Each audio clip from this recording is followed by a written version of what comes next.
Thing just sent shivers down the spines of Western leaders. With this one move, Putin could literally shift power overnight, and there are warning signs popping up all over that crap is about to hit the fan in a big way. Don't be distracted by Christmas.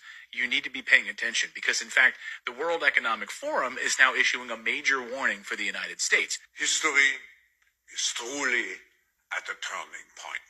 Yes, Klaus Schwab's WEF is warning the U.S. is in for a major recession. I've got a lot of important developments to get to and some stunning data to show you on this. Austrian economist Lawrence Leppert, all of the pieces are in place, he says. The system is so close to blowing a gasket. When it does, the global print-a-thon is going to change the world as we know it. You will either be in a position or you won't. Grab a chair before the music stops. Ouch. So as an example, it all started with a note from Credit Suisse contributor Zoltan Pozsar. Now, Pozsar, you'll recall, has been sounding the alarm about collapse of Western money structures that were put in place after World War II, better known as Bretton Woods. Now, he says the countries that have gold, oil, and other commodities will lead the world going forward. And we late this week issued a stunning alert about Putin, and his message has now gone viral.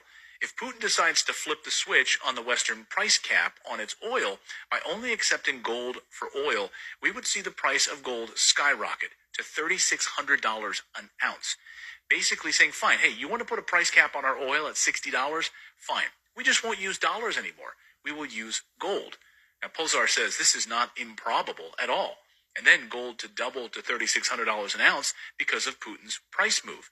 Here's a Twitter take from David Brady that nails it. Gold to soar, crush Western banks when Putin unveils petro-gold.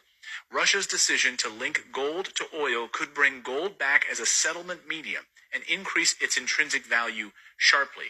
Banks active in the paper gold market would face a liquidity shortfall. Basically, if you don't have gold, you're screwed. In other words, financial Armageddon. Their only solution is to print money they don't have, and this would mean collapse. Or as Clem Chambers put it, an almighty crash. Watch. I mean, nothing's going right. Even Warren Buffett's losing money.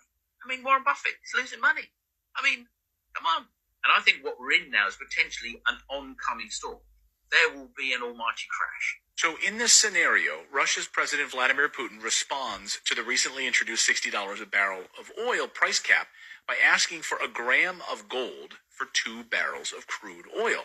He writes that Russia won't produce more oil, but would ensure that there is enough demand that production doesn't get shut down. It would also ensure that more oil goes to Europe than to the United States through India.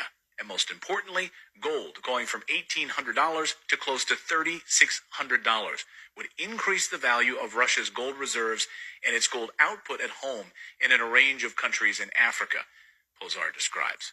So, at current market prices, the cap of $60 per barrel for Russian oil equals the price of a gram of gold. Now, Pozsar said what eventually happens here is the United States pegs Russian export at this price, and Russia, in return, pegs it at a gram of gold. And this would come at a time when the United States is working to refill its strategic reserves with cheap petroleum. See, what's important here is that the Biden administration has drained the strategic oil reserves in the United States. And the only way to get it back is by purchasing cheap Russian oil. And then Putin says, sorry, we're only accepting gold now. Boom. Putin says, sure, you want a price cap at this price? We'll accept it if you pay for it in gold. Now, Biden has depleted the strategic petroleum reserves. We're now at a 4-decade low of oil in those reserves. But the bigger problem for these banks is that if the world shifts towards gold-backed currencies, they are not prepared for it.